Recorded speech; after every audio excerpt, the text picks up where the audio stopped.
咁飽去大圍咖啡飲鐵觀音，冇錯，即刻跟我嚟啦！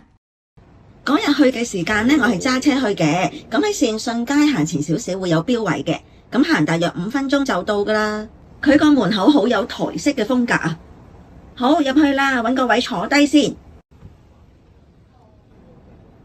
佢有茶嘅 latte 啦，仲有鍋煮奶茶啦，亦都有啲唔係茶類嘅嘢嘅。最搞笑係有茶嘅 cocktail 啊！佢本 menu 講得好仔細噶，佢有好多種茶嘅，咁佢直情將個年份啊、品種啊、工藝啊、產區啊、發酵度啊、風味嗰啲咧，全部都 show 晒出嚟嘅。呢個係鍋煮朱古力，好得意嘅，真係成個小窩窩咁啊，勁搞笑。跟住佢係一 set 啦，咁樣擺得。個味好得意噶，好似唔似一般嘅朱古力咁嘅。佢嘅裝修都係行啲簡約風咯，咁個吧台後邊咧就擺咗好多茶品喺度啊。另外一邊嘅茶櫃咧，亦都擺咗啲茶品喺度啊。咁呢啲咧就可以買嘅。咁另外亦都有啲茶壺啊嗰啲咯。